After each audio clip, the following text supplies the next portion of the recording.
What's happening in Delaware. Nick Harper, my colleague, joins me now. He's been following the Biden campaign. Nick, earlier on when I spoke to our colleague Shoen, he did mention that there could be at least a speech or some sort of engagement by the Democratic candidate Joe Biden. Is that something that's going to happen anytime soon?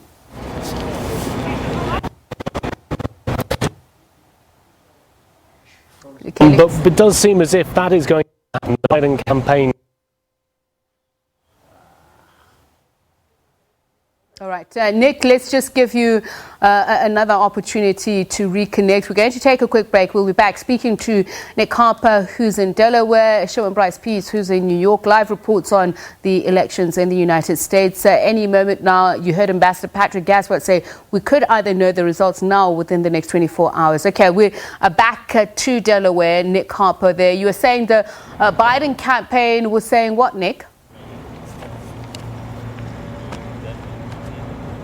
So the Biden campaign saying that there will be a primetime address later on today. It's 1 o'clock US time here on the East Coast, and we would expect primetime to be around 8 p.m., 9 p.m. in the evening, so we're still about 7 or 8 hours away from that. Of course, what is not known is exactly what Mr. Biden would be saying.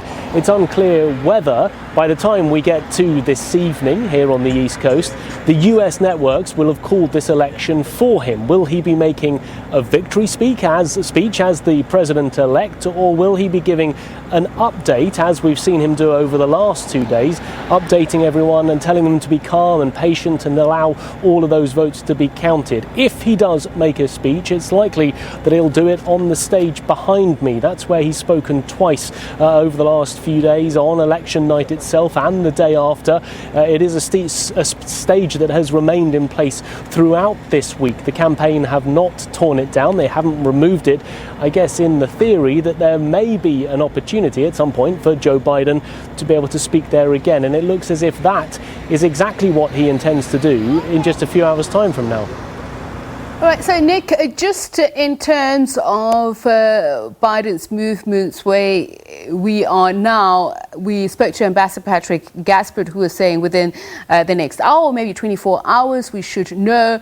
Should he become president-elect, obviously we'll have to hear results from all the other states, but just based on the important announcement that we're waiting for, Pennsylvania, for instance, Georgia, we've heard that might be litigated. What would then be his next step? Do you think litigation is something that he would consider himself?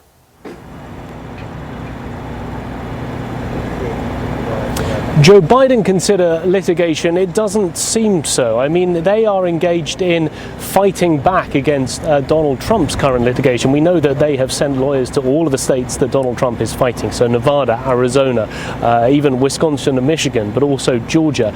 We've heard that Georgia is definitely going to be a recount. It's incredibly close there. Joe Biden is ahead by about 1,500 votes, with 99% of the ballots counted. He is ahead by literally 0.1%. As it's less than 0.5%, Donald Trump has the opportunity to request a recount of the states of Georgia. He said a recount. Pennsylvania, I guess, in many ways is the one that many people are watching, because that carries with it an incredible 20 electoral college votes. If he were to win that one, it would definitively put Joe Biden over the top, over this 270 electoral college votes magic number that he needs. And at this stage in Pennsylvania, he is hour by hour continuing to extend his lead over Donald Trump as we get new vote tallies that come in. At the moment, he's about 12,000 votes ahead. We know that 96% of the vote there is being counted, and the remaining ballots that are still to be counted are all mail-in ballots that favour Joe Biden. The thinking is that they come from Democrats. So the expectation is that he will continue to extend his lead in the all-important state of Pennsylvania. But Nevada also very much in play. We've seen Joe Biden double his lead there over the course of the last couple of hours. And that is a state that may actually end up getting called ahead of Pennsylvania and Georgia. All right, thanks a lot for that, Nick Harper in Delaware.